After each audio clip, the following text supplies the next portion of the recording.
Morning, everyone, and welcome to another of these read and discuss videos on our course's readings. This one's going to cover Chapter 1 of Dracula. It's going to include some slides, notes, discussion, commentary, things like that. Let me go ahead and share the screen with all of the material. All right. Now, as a disclaimer, there's going to be a lot of East European words that I have no idea how to pronounce. Going to pronounce them wrong. Indeed, I know that half of them are going to be wrong. Just bear with me. All right. Please bear in mind this is option C for the readings for this unit. If you opted for option A or B, you do not have to do these readings, slides, videos, or anything like that. This is just to help accompany the option C readings for Unit 4. All right, let's go over the study guide for this week. This week's readings only cover up through Chapter 5. Study guide questions you should focus on during your reading are, who is Jonathan Harker and why is he going to Transylvania? Pretty basic thing to know. What clues foreshadow that his journey will not be a good one? What does the coach driver do that's odd? There are a few things. Just write down at least one there. See how many you can find.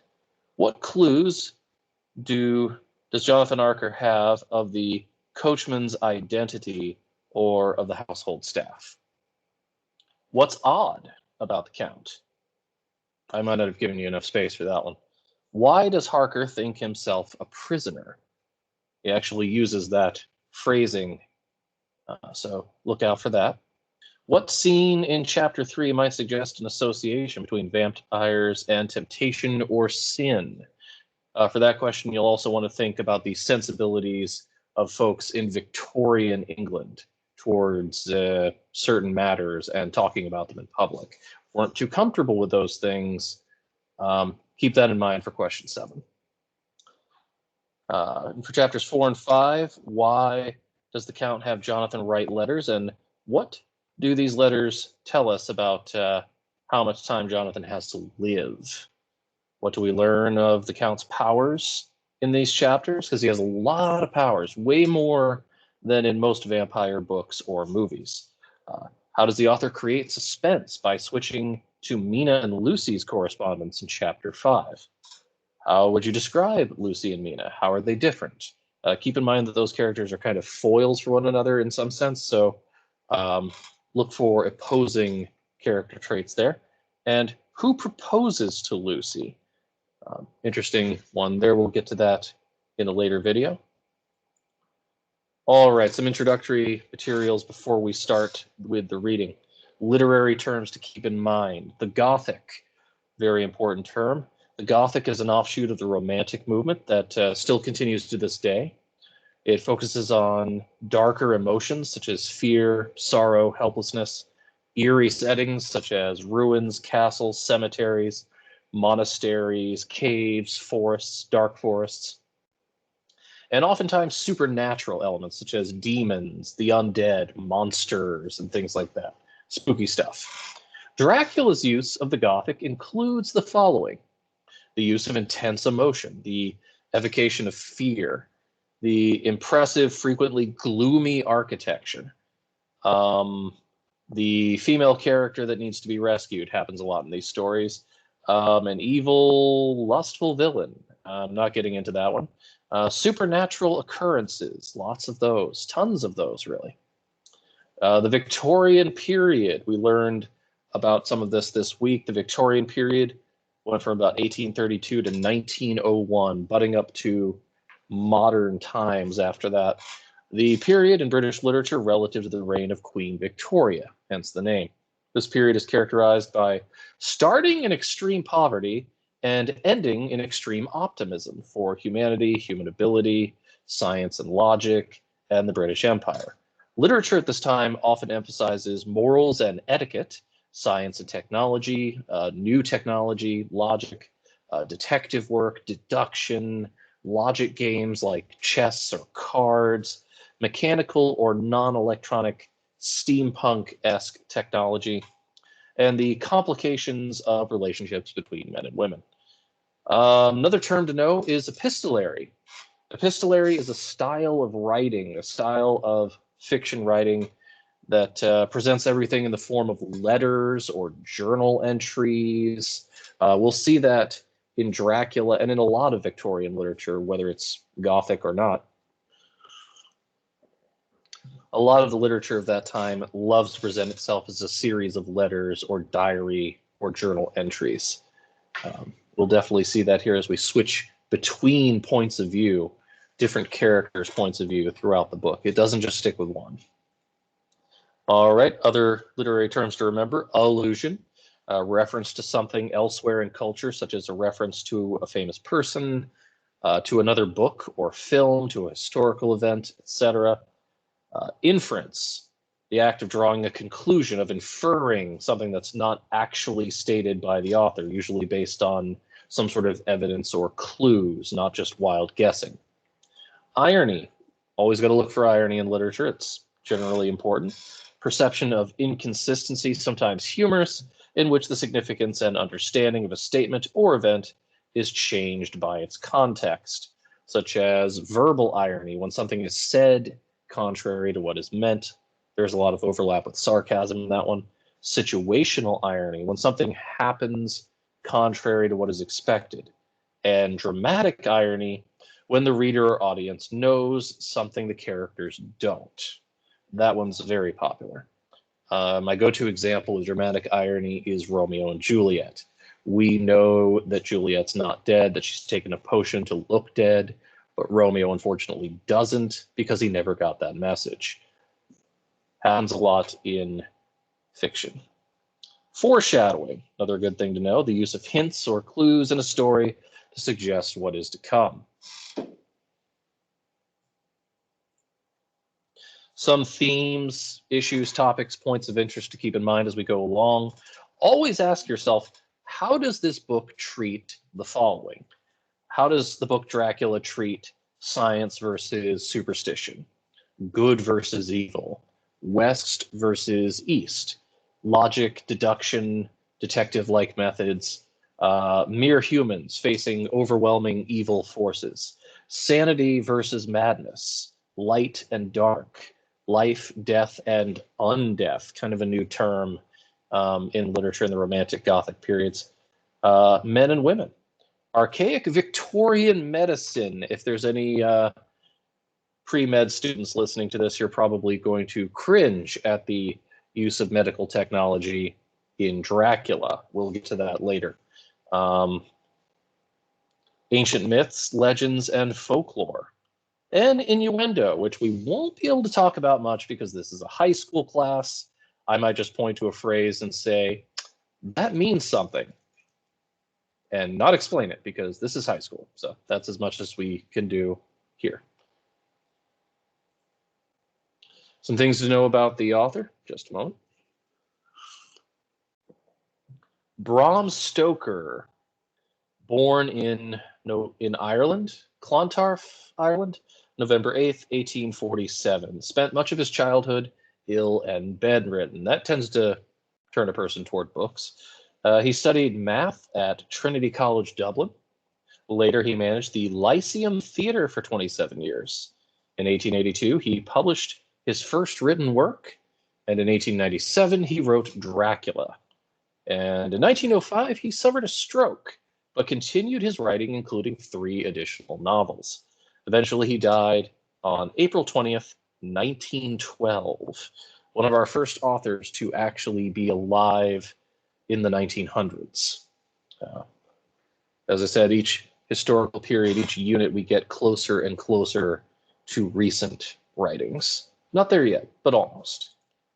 Some main characters to keep in mind: Jonathan Harker, a solicitor, which is kind of a lawyer / real estate law guy, on his way to Transylvania to discuss the legalities and real estate details of Count Dracula's upcoming move to Britain.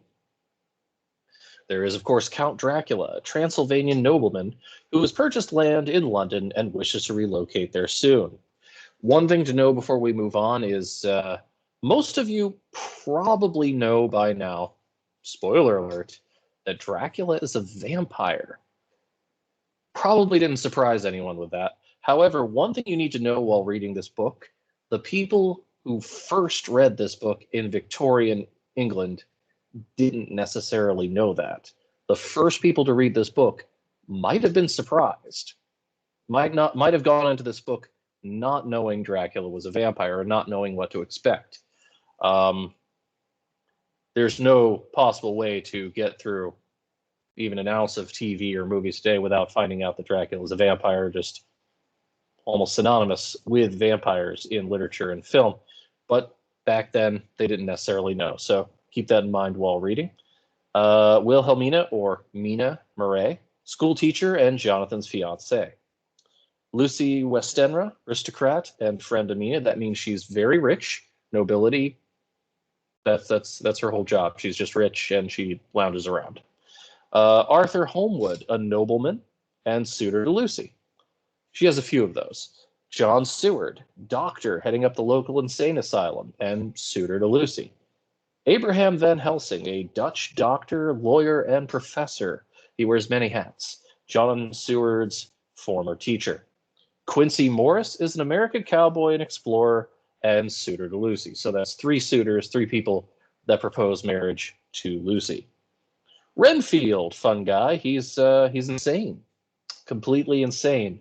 Is a patient at Dr. Seward's insane asylum, obsessed with eating living things, and obsessed with Dracula, as we find out later. Eating living things, yes, not like Dracula. He doesn't suck their blood. He swallows them. Swallows living things because he thinks he will consume their life essence and become more powerful somehow. And then there's three characters, sometimes called the Weird Sisters, sometimes called the Brides of Dracula. Three siren-like vampire women who serve Dracula. We'll meet them later on this week. Moving right along. Let's talk about the setting, because there's two settings. A lot of dichotomy in this book. West and East. We start off in the East in Transylvania, Eastern Europe, and then we end in England in the West, which the author would have been more familiar with. I actually read once upon a time that Bram Stoker had never actually been to Transylvania. He had read about it in books. Correct me if I'm wrong in the emails if you wish, but pretty sure he had not actually physically traveled there. He had mostly read about it and wrote from that. So there might be some historical inaccuracies. It is possible. But this is fiction, and there's always a measure of artistic license. So Dracula takes place in both Transylvania and England in the 1890s, somewhere between May 3rd and November 6th of that year. So not even a whole year. It's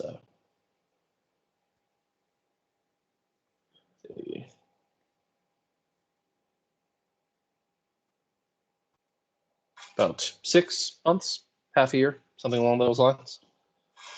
Throughout the text, notice the binary setup of the setting, how England to the west is depicted as civilized, modern, logical, rational, very Victorian, while Transylvania in the east is depicted as more superstitious, more entrenched in myths and legends and magic and things like that. The locations are like foils to one another, just like two character foils might be. Very opposing traits, much contrast. Bear in mind, at the time this was written, undeath was still a concept that needed to be explained to the readership. They didn't have it plastered all over film and television for decades like we have. Furthermore, when they merely heard the name Dracula, nothing would have come to mind. For us, the knowledge is automatic. Everyone knows Dracula, everyone thinks vampire. For them, you might as well have said any foreign name. Here's a map of England, map of Transylvania. These are in the slides if you ever want to consult them. But let us begin. I'm just going to pause after each page or so and then refer back to the slides.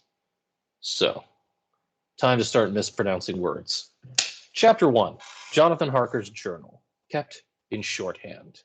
That doesn't mean he has short hands. It's like a way of writing things more efficiently. May 3rd, Bistritz?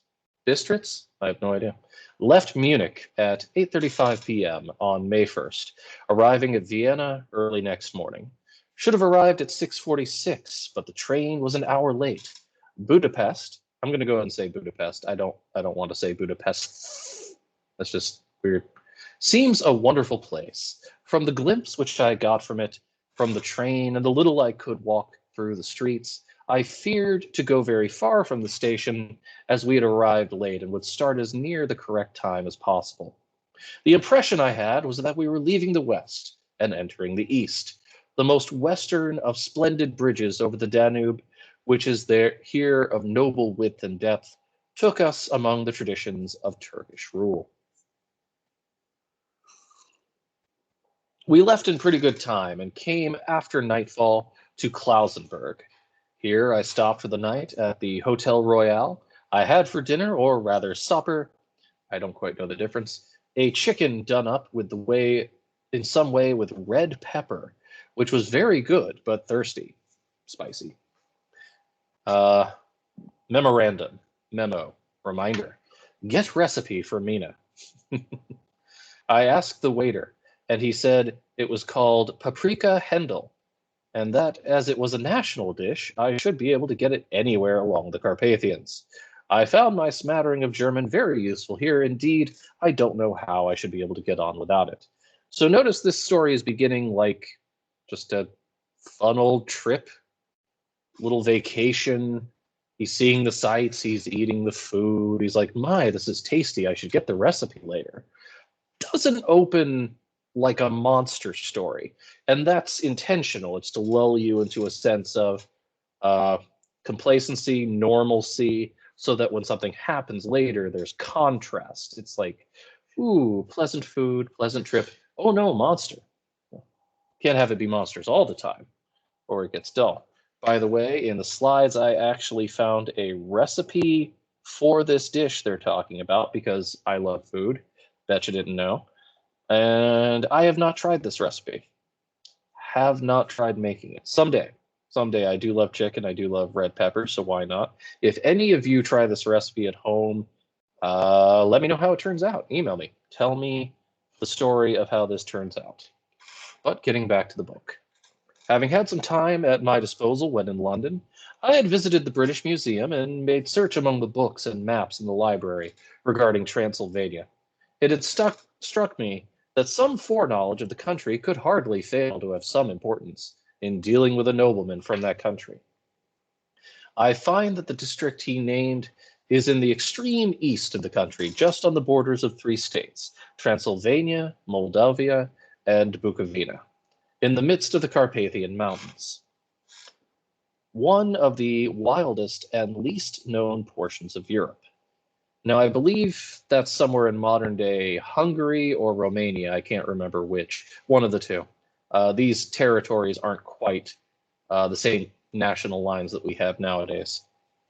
I was not able to light on any map or work giving the exact locality of Castle Dracula, as there are no maps of this country as yet to compare with our own Ordnance Survey maps. Notice again, he's making the distinction, hey, it's more civilized back in England, not so much here. He has to rub that in. But I found that Bistritz, the post town named by Count Dracula, is a fairly well-known place. I shall enter here some of my notes, as they may refresh my memory when I talk over my travels with Mina. In the population of Transylvania, there are 4 distinct nationalities. Saxons in the south, mixed with them the Wallachs, who are the descendants of the Dacians, the Magyars in the west, and the, I am going to attempt this word, Zekelis, all probably wrong, in the east and north. I am going among the latter, who claim to be descended from Attila and the Huns. This may be so, for when the Magyars conquered the country in the 11th century, they found the Huns settled in it. I read that every known superstition in the world is gathered into the horseshoe of the Carpathians, as if it were the center of some sort of imaginative whirlpool. Very dramatic imagery there. If so, my stay may be very interesting. Memo, I must ask the Count all about them. Now, since we are not a fresh Victorian audience reading Dracula for the first time before anyone else has, think about the dramatic irony in that statement. He's going to ask Mr. Dracula about all the superstitions around here, man. Maybe he can tell him a little bit about that. Yeah, slight dramatic irony there, just a little bit.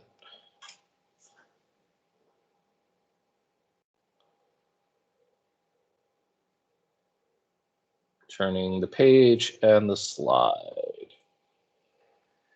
I did not sleep well, though my bed was comfortable enough, for I had all sorts of queer dreams. There was a dog howling all night under my window, which may have had something to do with it. Or it may have been the paprika. Oh no, the paprika. So spicy. For I had to drink up all the water in my carafe, and was still thirsty. Towards morning I slept, and was wakened by the continuous knocking at my door, so I guess I must have been sleeping soundly then. I had for breakfast more paprika, and a sort of porridge of maize flour, which they said was called mamaliga, no idea, and eggplant stuffed with force meat. I do not know what force meat is. Hopefully it is not made from Jedi. A very excellent dish, which they call implatata. Memo, get the recipe for this also. He just loves all the food he's eaten on this trip. It's diners, drive-ins, and dives in Transylvania. I had to hurry breakfast, for the train started a little before 8, or rather it ought to have done so, for after rushing to the station at 7:30, I had to sit in the carriage for more than an hour before we began to move. It seems to me that the further east you go, the more unpunctual the trains are. What ought they to be in China? Dissing the lateness of trains in other countries here. All day long, we seemed to dawdle through a country which was full of beauty of every kind. Sometimes we saw little towns or castles on the top of steep hills, such as we see in old missals. Sometimes we ran by rivers, streams, which seemed from the wide stony margin on each side of them to be the subject to great floods. It takes a lot of water running strong to sweep the outside edge of a river clear. At every station there were groups of people, sometimes crowds, and in all sorts of attire. Some of them were just like the peasants at home, or those I saw coming through France or Germany, with short jackets, round hats, and homemade trousers. But others were very picturesque. The women looked pretty, except when you got near them. I wouldn't say that to anyone. But they were very clumsy about the waist. I have no idea what that means.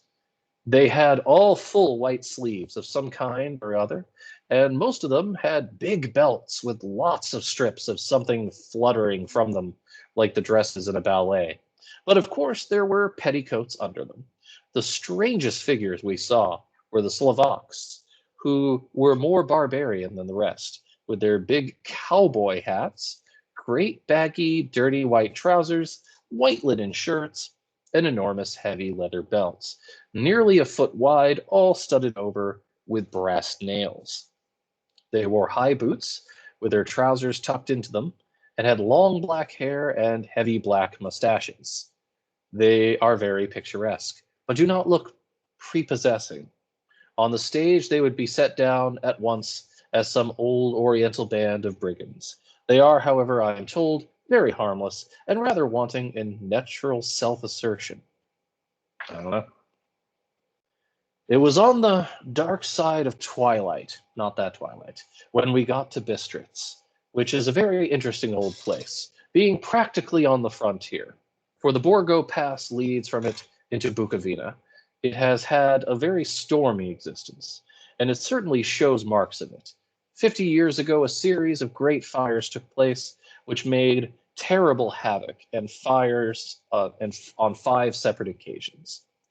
At the very beginning of the 17th century, it underwent a siege of 3 weeks and lost 13,000 people. The casualties of war proper being assisted by famine and disease. Something to note before we move on, his dreams were haunted by dogs, which might not sound terribly scary. It's like, what's wrong with dogs? We have dogs as pets. That's fine. But in ancient myths and legends, one thing to know is that the motif of a black dog with glowing eyes, a dark, shadowy dog, is very frequent in old myths, legends, usually an omen of death. There's some debate as to how this came into being. Dog's omen of death, just like a black horse or a crow or a raven. The dogs and crows and ravens more easily explained by the possibility that they would follow wars, armies, battlefields. They would pick clean the dead from the battlefield. Since they were constantly noticed eating the dead, they came to flip it around a little and think, oh, seeing them is a sign that someone's going to die, an omen of death. Just one of those things. Moving on. Let's see. Count Dracula had directed me to go to the Golden Crone Hotel, which I found to my great delight to be thoroughly old-fashioned, for of course I wanted to see all I could of the ways of the country. I was evidently expected, for when I got near the door, I faced a very cheery-looking elderly woman in the usual peasant dress. White undergarment with long double apron, front and back, of colored stuff fitting almost too tightly for modesty. When I came close, she bowed and said, "The Herr Englishman." "Yes," I said, "Jonathan Harker." She smiled and gave some message to an elderly man in white shirt sleeves who had followed her to the door. He went, but immediately returned with a letter. Let's see, I think we're behind in the slide, so let's catch up a little. Dogs in mythology, black dogs as omens of death, like crows and ravens, bar guests related creature, ghostly dogs, which you might see in such fantasy mythologies as Forgotten Realms or the Witcher books and video games. Bar guests. If you click on this link, there's a fun little music video of Who Let the Dogs Out combined with footage from Witcher 1. I will not be playing that here. All right, we get a letter from the Count. Now, bear in mind, you have to think of this in two different ways. Read this two different ways. You can read this as someone who doesn't know that Dracula is a vampire, and you can read it as a more knowing audience, knowing full well who and what Dracula is, in which case there will be a fair amount of ominous feeling, dramatic irony, things like that, things we know that Jonathan doesn't. My friend, welcome to the Carpathians. I am anxiously expecting you. Sleep well tonight. At 3 tomorrow, the diligence will start for Bukovina. I believe that's the name of the carriage. A place on it is kept for you. At the Borgo Pass, my carriage will await you and will bring you to me. I trust that your journey from London has been a happy one, and that you will enjoy your stay in my beautiful land. Your friend, Dracula. Now, if you have ever heard the phrase, your friend Dracula, you know, my buddy Dracula over here, you might get a strange feeling at that phrase. It's because we know something they don't. It's fun. It's interesting. Either way, we get tons of foreshadowing. Tons of it. We shall see. May 4th. I found that my landlord had got a letter from the Count, directing him to secure the best place on the coach for me. But on making inquiries as to the details, he seemed somewhat reticent, and pretended that he could not understand my German. This could not be true, because up till then he had understood it perfectly. At least, he answered my questions exactly as if he did. He and his wife, the old lady who had received me, looked at each other in a frightened sort of way. He mumbled out that the money could have been sent in a letter, or had been sent in a letter, and that's all he knew. When I asked him if he knew Count Dracula and he could tell me anything of his castle, both he and his wife crossed themselves, and saying that they knew nothing at all, simply refused to speak further. It was so near the time of starting that I had no time to ask anyone else, for it was all very mysterious and not by any means comforting. So foreshadowing, just a little bit of foreshadowing that something bad's about to happen. There might not that this Count Dracula might not be entirely kosher here. He asks his hosts about Dracula, about the castle, about where he's going, and they pretend to not understand him, or they try not to answer him at all. They're like, "Yeah, we don't know much about that, really. Yeah, no idea what you're talking about. Castle Dracula, what's that?" They just paid us to take you.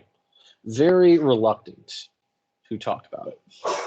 Just before I was leaving, the old lady came up to my room and said in a very hysterical way, "Must you go? Oh, young hare, must you go?" She was in such an excited state that she seemed to have lost her grip of what German she knew and mixed it up with some other language, which I did not know at all. I was just able to follow her by asking many questions.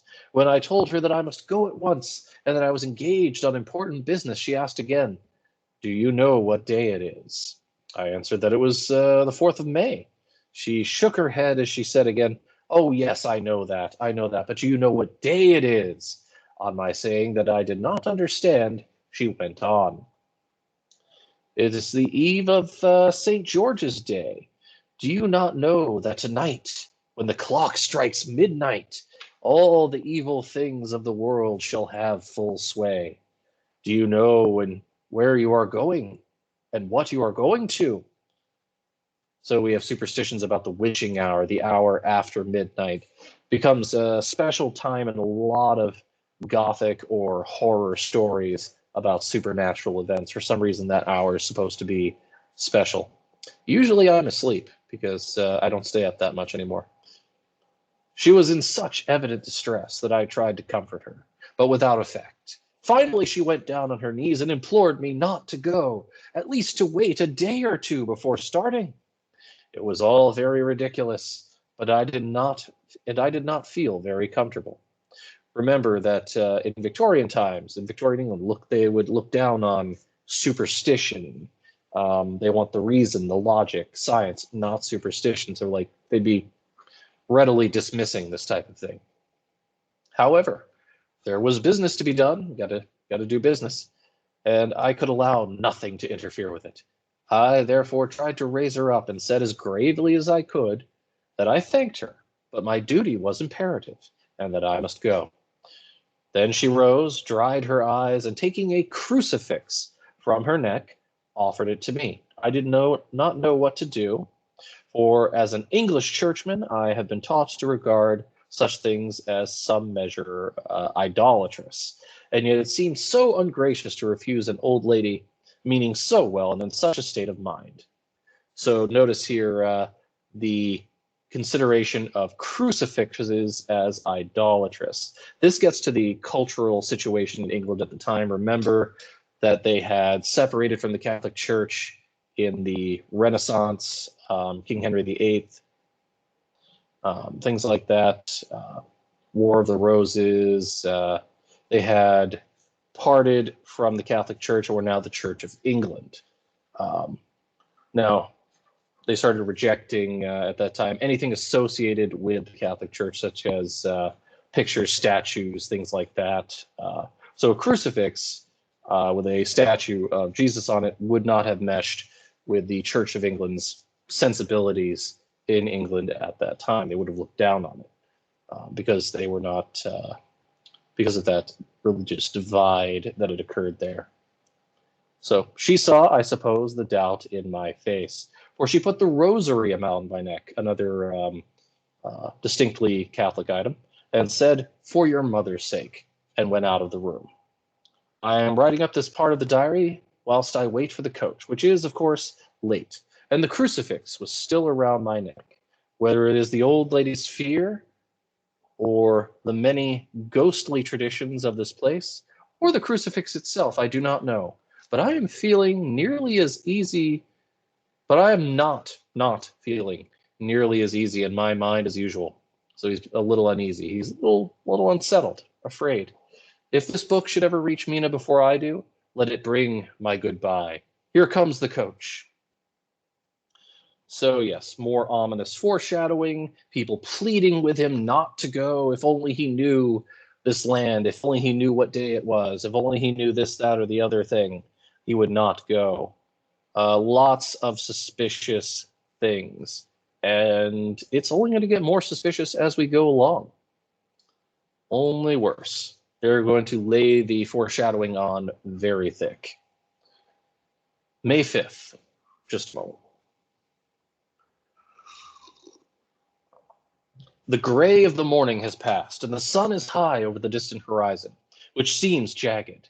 Whether the trees or hills I know not, for it is so far off that big things and little are mixed. I am not sleepy, and as I am not to be called till I awake, naturally I write till sleep comes. There are many odd things to put down, unless who reads them may fancy that I dined too well before I left Bistritz. Let me put down my dinner exactly. We always need his dinner for some reason. I dined on what they call robber steak, bits of bacon, onion, and beef seasoned with red pepper, and strung on sticks and roasted over a fire. That actually sounds pretty good, till we get to the end of the line. In the simple style of London's cat meat. That sounds disgusting. If I went to a restaurant that served cat meat, I'd have to say, get me out of here. Yeah. The wine was golden mediash, which produces a queer sting on the tongue, which is, however, not disagreeable. I had only a couple of glasses of this and nothing else. When I got on the coach, the driver had not yet taken his seat, and I saw him talking with the landlady. They were evidently talking of me, for every now and then they looked at me, and some of the people who were sitting on the bench outside the door, which they call by a name meaning word bearer, came and listened, and then looked at me, most of them pityingly. So they all hear about where he's gone. They're like, poor man, that poor guy. I could hear a lot of words often repeated, queer words, for there were many nationalities in the crowd. So I quietly got my polyglot dictionary from my bag. It means many different languages. Someone that speaks many different languages is a polyglot. And looked them up. I must say they were not cheering to me. Amongst the words he heard were Ordog, which meant Satan, Pokal, which means hell, Stragoica, which meant witch, Vrolok, and there needs to be more vowels in that word, Volkaslak, both of which mean the same thing. One being Slovak and the other Servian for something that is either werewolf or vampire. Memo. I must ask the Count about these superstitions. Second time he said that. So again, imagine a guy walking up to Count Dracula and straight face saying, hey, did you hear there's vampires around here? Man, what, do you know anything about that? And Dracula is thinking, no, I don't know anything about that. No. What are you talking about? That's some great dramatic irony there. When we started, the crowd around the inn door, which had by this time swelled to a considerable size, all made the sign of the cross and pointed two fingers toward me. With some difficulty, I got a fellow passenger to tell me what they meant. He would not answer at first, but on learning that I was English, he explained that it was a charm or guard against the evil eye. I don't know what the evil eye looks like. I'm going to try it. Was that evil enough? I don't know. I tried. This was not very pleasant for me. Just starting for an unknown place to meet an unknown man. But everyone seemed so kind-hearted, so sorrowful, so sympathetic that I could not but be touched. I shall never forget the last glimpse which I had of the inn yard and its crowd of picturesque figures, all crossing themselves as they stood round the wide archway with its background of rich foliage, of oleander and orange trees in green tubs clustered in the center of the yard. So he remembers how disturbing it was and how pretty the plants were. I don't know, this seems like an odd contrast there.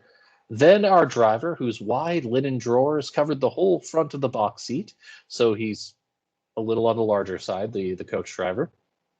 Gotza, they called them, cracked his big whip over his four small horses, which ran abreast, and we set off on our journey. I soon lost sight of and recollection of ghostly fears and the beauty of the scene as we drove along. Although I had known the language, or rather languages, which my fellow passengers were speaking, I might not have been able to throw them off so easily. Before us lay green, sloping land full of forests and woods, with here and there steep hills crowned with clumps of trees or with farmhouses, the blank gable ending to the road. There was everywhere a bewildering mass of fruit blossoms, apple, plum, pear, cherry, and as we drove by I could see the green grass under the trees, spangled with little fallen petals. In and out amongst these green hills of what they call here the Mittelland ran the road, losing itself as it swept around the grassy curve, or was shut out by the straggling ends of pine woods, which here and there ran down the hillsides like tongues of flame. That's a little ominous. The road was rugged, but still we seemed to fly over it like with feverish haste. I could not understand then what the haste meant, but the driver was evidently bent on losing no time to reach Borgo Prund. So for some reason, the carriage driver's in a big hurry. Not sure why. I was told that this road is in summertime excellent, but that it had not yet been put under order after the winter snows, so it needed a little road work since winter. In this respect, it is different from the general run of roads in the Carpathians, for it is an old tradition that they are not to be kept in too good an order.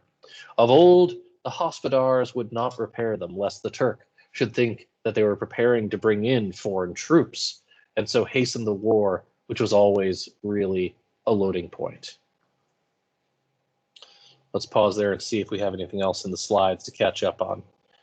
Yes, talking about the superstitious words, strigoi, striga, ordog, pokal, all fun stuff. You might know some of these words from the fantasy series The Witcher, especially striga or strigoi. Dracula says it means witch, but in the Witcher series, it often refers to a creature that's kind of unique. It has some vampiric, some werewolf-esque features here and there. Hard to explain. In that series, the Witcher has to end a curse on a princess who's been turned into a striga for various reasons. Interesting stuff. All right. As we read these pages 5 and 6, I want you to note the references to darkness, to a weird, eerie, unnatural darkness. Comes up over and over in the descriptions, very dramatic, setting the scene for transitioning from, hold on, there's an announcement on the intercom. Please make your way to the lunchroom at this time. Thank you. Okay, the announcement on the intercom is over. We can resume. Transitioning from vacation time to, oh no, we're getting here somewhere scary. Sort of making sure we're clear that it's no longer vacation time. Setting the mood. All right. Beyond the green swelling hills of the Middleland rose mighty slopes of forest, up to the lofty steeps of the Carpathians themselves. Right and left of us they towered, with the afternoon sun falling full upon them, bringing out the glorious colors of the beautiful range, deep blue and purple in the shadows of the peaks, green and brown where grass and rock mingled, and an endless perspective of jagged rock and pointed crags. Till these were themselves lost in the distance, where the snowy peaks rose grandly. Here and there seemed mighty rifts in the mountains, through which, as the sun began to sink, we saw now and again the white gleam of falling water. One of my companions touched my arm as we swept around the base of the hill and opened up the lofty, snow-covered peaks of the mountain, which seemed, as we wound our serpentine way, to be right before us. So notice, sun setting, darkness setting in, serpentine, shadowy, jagged.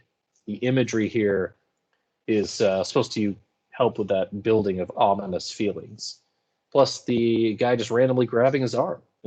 Look, Istensek God's seat, and he crossed himself reverently.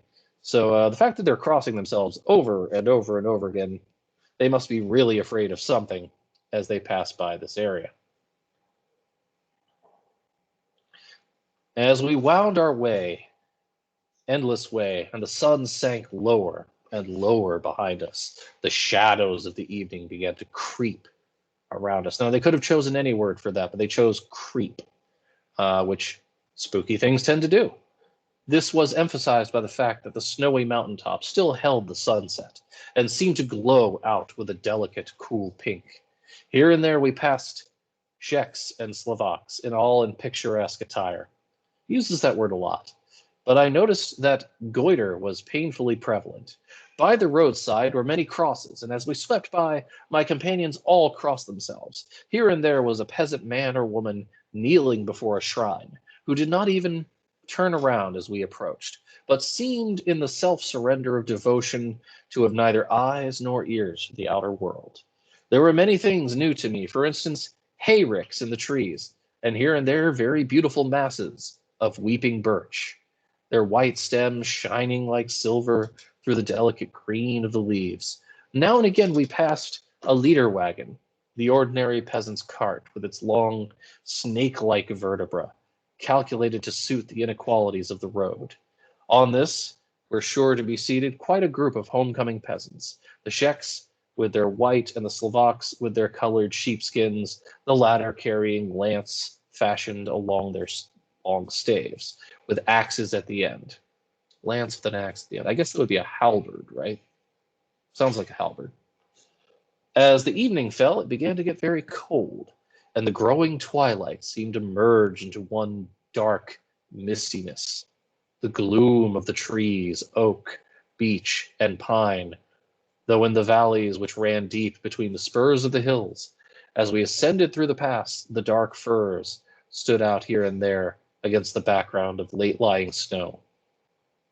Sometimes as the road was cut through the pine woods that seemed in the darkness to be closing down upon us, great masses of grayness, which here and there bestrewed the trees, produced a peculiarly weird and solemn effect, which carried on the thoughts and grim fancies engendered earlier in the evening, when the falling sunset threw into strange relief the ghost-like clouds, which amongst the Carpathians seemed to wind ceaselessly through the valleys. Sometimes the hills were so steep that despite our driver's haste, the horses could only go slowly. I wished to get down and walk up them, as we do at home, but the driver would not hear of it. No, no, he said, you must not walk here. The dogs are too fierce. Again with spooky dogs. And then he said, with what he evidently meant for grim pleasantry, for he looked round to catch the approving smile of the rest, and you may have enough of such matters before you go to sleep. The only stop he would make was a moment's pause to light his lamps.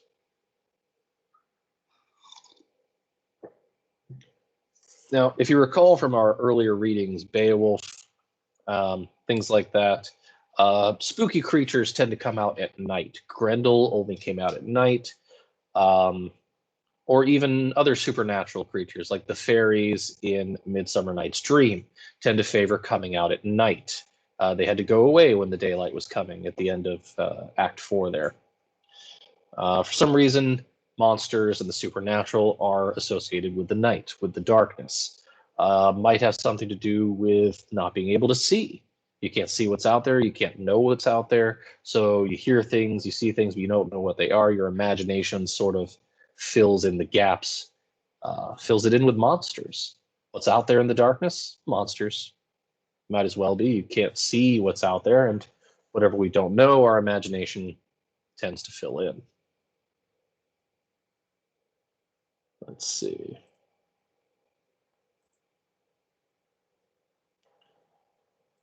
Leave that there for the moment.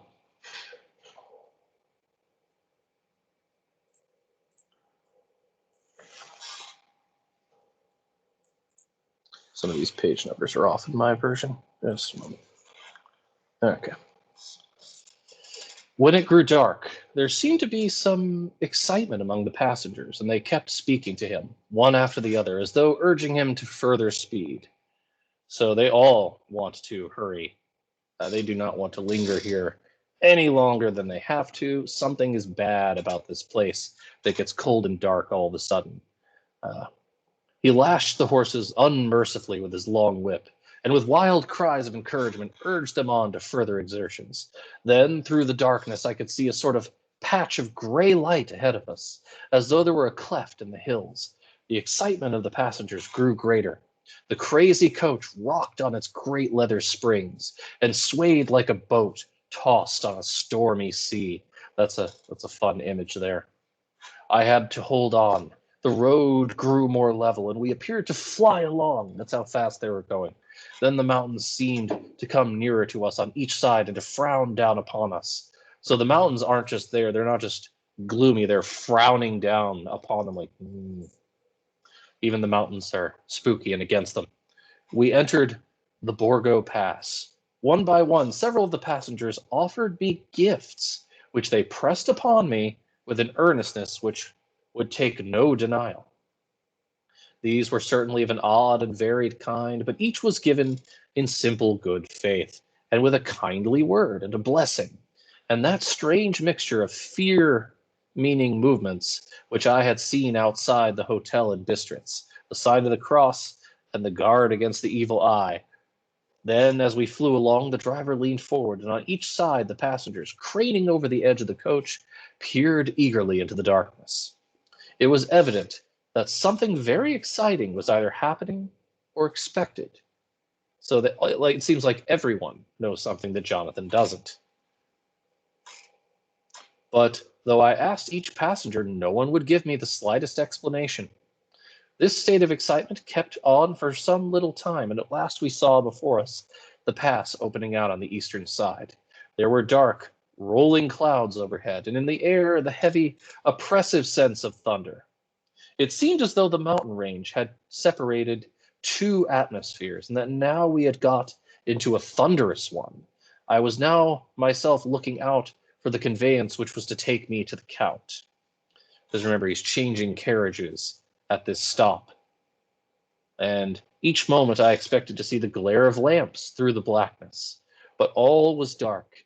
The only light was the flickering rays of our own lamps, in which the steam from our hard-driven horses rose in a white cloud. So in a lot of Gothic imagery, you get this extreme contrast of light and dark, as if there's only three colors, black, white, and red. Got a lot of contrast with light and dark, and of course, blood, or things like blood. Lots of Gothic imagery, paintings, things like that, go for that stark contrast for some reason. We could now see the sandy road lying white before us, but there was no sign of a vehicle. The passengers drew back with a sigh of gladness. They're so relieved that this carriage isn't coming for Jonathan, that he might be off the hook from going to whatever dangerous place he's going to, the thing they know about that he doesn't, which seemed to mock my own disappointment. He's just like, man, they really wanted me to miss my cab. What gives? It's like if you missed your connecting flight in an airport and everyone was like, you're lucky, man, not to have gotten on that plane. Would have been bad. Just like, man, I don't want to miss my flight. The passengers drew back with a sigh of gladness. I already read that. I was already thinking what I had best to do, when the driver, looking at his watch, said to the others something which I could hardly hear. It was spoken so quietly and in so low a tone, I thought it was an hour less than the time.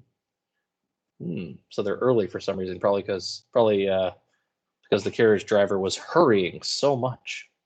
Then turning to me, he said in German worse than my own, there's no carriage here. No carriage here. The Herr is not expected after all. Darn, man, you're going to have to miss that carriage to Castle Dracula. He, Jonathan, will now come on to Bukovina and return tomorrow or the next day. Remember, like the elderly couple before, encouraging him to do this some other day, not on this very supernaturally sensitive day. Better the next day. Whilst he was speaking, the horses began to neigh and snort and plunge wildly, so that the driver had to hold them up. Something's upsetting the horses. Something's coming. Then, amongst the chorus of screams from the peasants, and a universal crossing of themselves, a caleche, which I assume is another word for carriage. They have 1,000 words for carriage back then. With 4 horses, drove up behind us, overtook us, and drew up beside the coach. I could see from the flash of our lamps as the rays fell upon them that the horses were coal black and splendid animals, and they were driven by a tall man with a long brown beard and a great black hat, which seemed to hide his face from us. Can't see his face, cannot tell who it is. I could only see from the gleam of a pair of very bright eyes, which seemed red in the lamplight as he turned to us. It's always a good sign that your character's face is cloaked in shadow with glowing red eyes. That's a good sign, right? That he's probably a good guy, probably okay, totally not an evil monster of some kind. Just look back to the other books we've read, see if that holds up. Glowing eyes. See, Grendel had glowing eyes. The Green Knight had glowing eyes. Yeah, seems to be a thing. Either way. You are early tonight, my friend. So the coach driver rubs in, so why are you so early? It's like you're trying to miss this cab on purpose. Trying to insinuate that. The man, the regular carriage driver, stammered in reply. The English hare was in a hurry. He tries to blame Jonathan for wanting to hustle so much. To which the stranger replied, that is why I suppose you wished him to go on to Bukovina. You cannot deceive me, my friend. I know too much, and my horses are swift. Notice, he heard the carriage driver's conversation, despite the fact that he was nowhere in sight, he or his carriage. So what's with the super hearing? I don't know. I've never read this before, so I have no idea who that is. I'm sure you don't either. As he spoke, he smiled, and the lamplight fell on a hard-looking mouth with very red lips, and sharp-looking teeth, as white as ivory. I'm sure you don't know who the carriage driver is, with the gleaming, sharp white teeth and glowing red eyes and super hearing. Could never know. It's a surprise. One of my companions whispered to another the line from Berger's Lenore, which is a Gothic poem that I have never read, but I intend to someday. I have to pronounce German words. Oh no. Den die Toten reiten schnell? Probably wrong, but it means for the dead travel fast. So we get some clues that maybe this guy's not a normal living being. Who'd have thunk it? The strange driver evidently heard the words, for he looked up with a gleaming smile. He just smiles at that. It's like, the dead travel fast. Yeah, that might be me. The passengers turned their faces away and at the same time put his own 2 fingers and crossing himself, give me the hare's luggage, said the driver. And with exceeding alacrity, my bags were handed out and put into the caleche. Then I descended from the side of the coach. As the caleche was close alongside, the driver helped me with a hand which caught my arm in a grip of steel. So like in Beowulf, we get to learn about a character from how strong their grip is. And as you recall, Beowulf's grip was so hard that it instilled fear in Grendel at the very first moment he felt it. And here we get the carriage driver's grip, which is apparently a grip of steel. Very strong, very hard. So this guy also, to add to the list of weird traits, has superior strength. Maybe he just gets a lot of exercise. I don't know. His strength must have been prodigious, as in a prodigy. It is an extreme amount of strength, unusual amount of strength, very talented. Without a word, he shook his reins, and the horses turned, and we swept into the darkness of the pass. As I looked back, I saw the steam from the horses of the coach by the light of the lamps, and projected against it the figures of my late companions, crossing themselves. But the driver cracked his whip and called to his horses, and off they swept on their way to Bukovina. As they sank into the darkness, I felt a strange chill, and a lonely feeling came over me. But a cloak was thrown over my shoulders, and a rug across my knees, And the driver said in excellent German, which you're not going to hear because I don't speak it, "The night is chill, mein Herr, and my master, the Count, bade me take all care of you. There is a flask of Slivovitz, the plum brandy of the country, underneath the seat if you should require it. I did not take any, but it was a comfort to know that it was there all the same. I felt a little strangely and not a little frightened.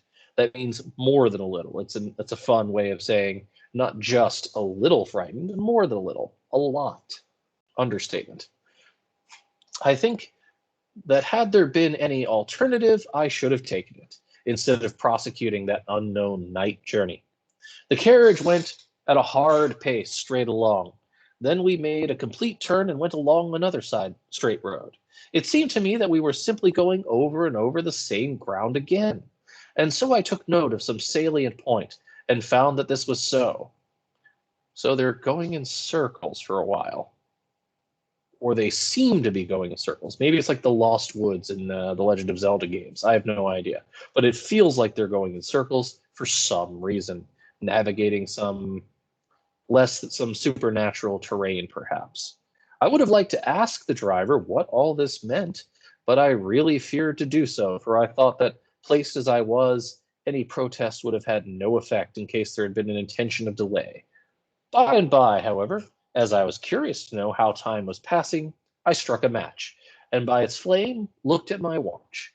It was within a few minutes of midnight, so we're almost near the spooky post-midnight witching hour here that they were all warning him about. That gave me a sort of shock, for I suppose the general superstition about midnight was increased by my recent experiences. I waited with a sick feeling of suspense.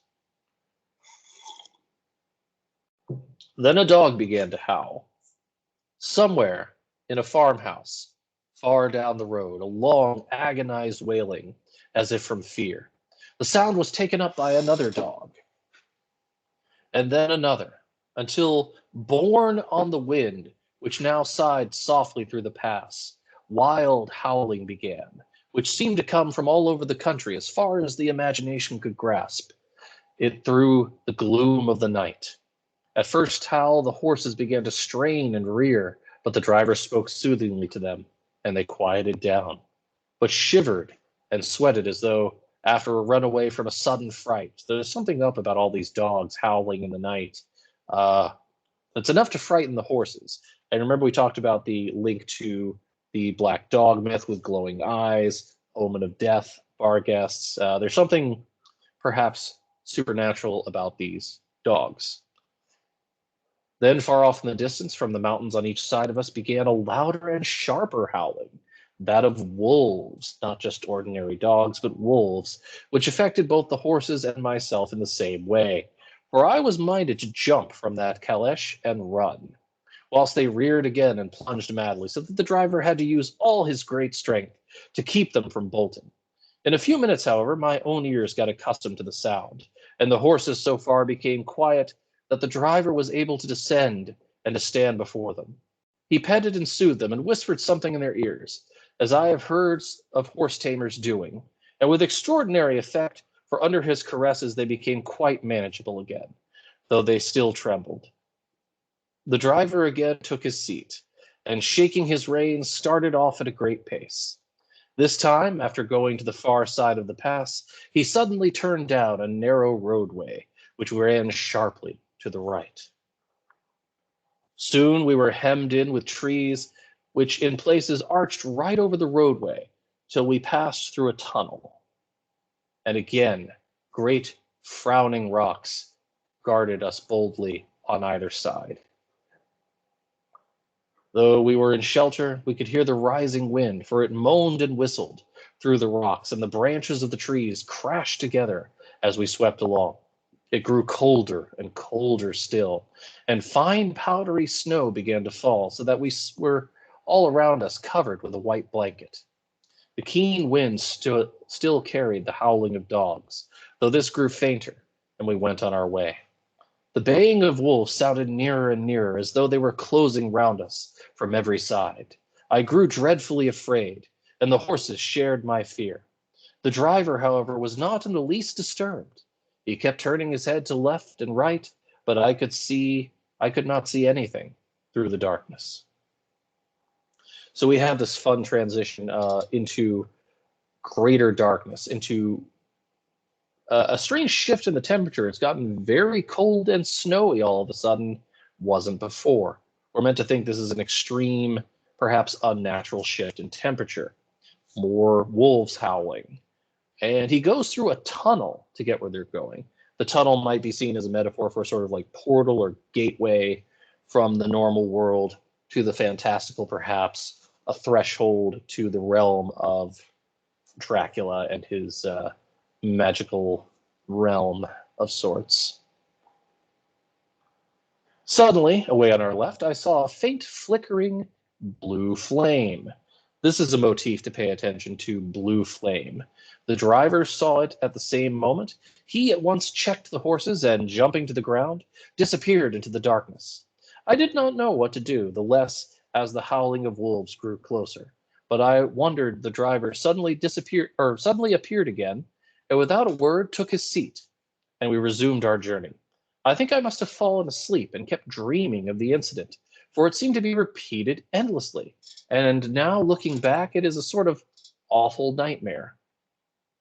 Once the flame appeared so near the road that even in the darkness round us, I could watch the driver's motions. He went rapidly to where the blue flame arose. It must have been very faint, for it did not seem to illumine the place round it at all, and gathered a few stones, formed them into some device. Once there appeared a strange optical effect. When he stood between me and the flame, he did not obstruct it, for I could see its ghostly flicker all the same. This startled me, but as the effect was only momentary, I took it that my eyes deceived me, straining through the darkness. Then, for a time, there were no blue flames, and we sped onwards through the gloom and the howling of the wolves around us, as though they were following and moving in a circle. At last, there came a time when the driver went further afield than he had yet gone, and during his absence the horses began to tremble worse than ever, and to snort and scream with fright. I could not see any cause for it, for the howling of the wolves had ceased altogether. But just then the moon, sailing through the black clouds, appeared behind the jagged crest of a beetling, pine-clad rock. And by its light I saw around us a ring of wolves with white teeth and lolling red tongues. Again, we get the contrast of darkness, bright white teeth, and red color of their tongues or of blood or of other such things, with long sinewy limbs and shaggy hair. They were 100 times more terrible in the grim silence which held them than even when they howled. For myself, I felt a sort of paralysis of fear.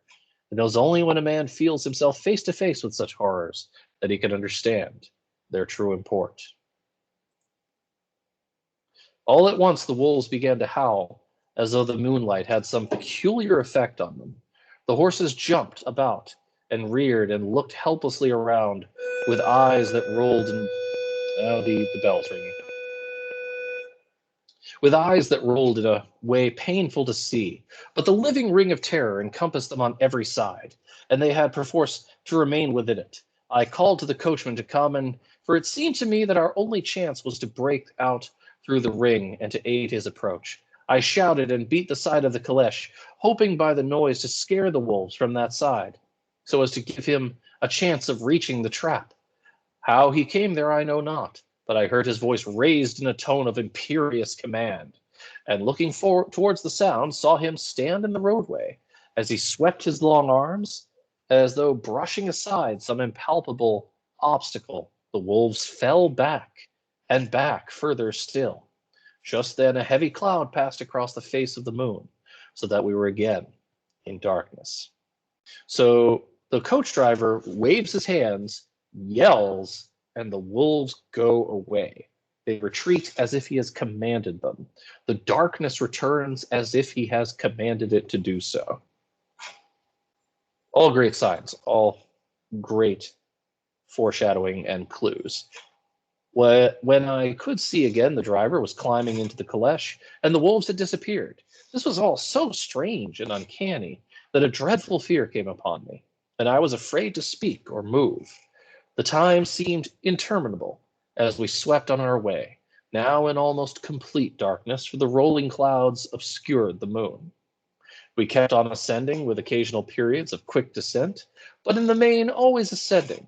Suddenly I became conscious of the fact that the driver was in the act of pulling up the horses in the courtyard of a vast ruined castle, from whose tall black windows came no ray of light, and whose broken battlements showed a jagged line against the moonlit sky. So the deepest, darkest part of his journey is the destination, the castle. It just radiates darkness. No light penetrates. The lair of this Dracula, very associated with darkness, heavy-handedly so. I want you to think back to the lair of Grendel's mother. Not only do these monsters only come out at night, but the lair of Grendel's mother was a cave at the bottom of a lake. And it was described as being very dark, as having an unnatural darkness that no man could see through, that no light could penetrate. And that darkness only parted when Grendel's mother was slain, as if her magical presence brought the darkness and kept it there. So just a little interesting motif there, associating evil monsters with darkness all around their lair. Now let's get back to where the chapter was talking about blue flame. Blue or green colored flame is often associated with magic or evil beings with magic. For example, if you think back to Beowulf, there was fire on the lake, Grendel's mother's lair, that lake. Fire under the water, that's very unnatural, doesn't happen in nature, fire under the water. Then we get to Sir Gawain and the Green Knight, where not literal fire on water, but there was a description of the green chapel, the barrow with a river coming out of it, that boiled. It looked as if it boiled, as if it was unnaturally hot. Then, if you think to, well, if you're reading Dracula, you probably didn't read Rime of the Ancient Mariner, but if you had read Rime of the Ancient Mariner this week instead, it details a haunted ghost story, haunted ghost ship type story, in which he also encounters green and colorful flame on the water. So here we have lots of blue flame, big motif here, and the sudden shift in cold. Now let's talk about colorful flame in other things, often associated with myths and legends about will-o'-the-wisps, which were lights in the forest above graves, or known to mislead night wanderers, such as Puck from Midsummer Night's Dream, sometimes associated with the mythical creature the puka, but sometimes associated with will-o'-the-wisps, as one of his things was to mislead night wanderers in the form of a light in the woods.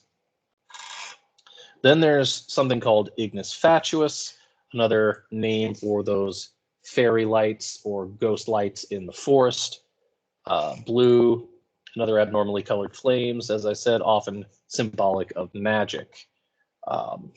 We can see this in various video game series, such as the Legacy of Kain series about vampires, coincidentally, and spooky glowing flame in the forest.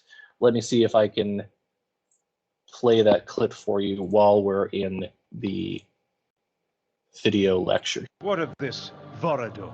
Follow the glow of the ignis fatuus to the termagant forest. Ignis fatuus. The ignis fatuus lights the path to hell, nobleman. Your path. So, even if you have no idea what that game's about, you hear a guy telling someone else your path into a deep, dark forest is lit by these spooky lights, and it's the path to hell. Kind of like the journey that Jonathan Harker just took. A path through darkness, through a spooky wooded area with blue flame, and he ends up at Castle Dracula filled with darkness. Definitely a lot of parallels there.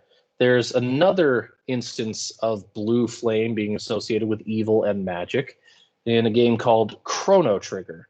Here's a sequence from that where you'll see blue flame leading up to a battle with an evil wizard.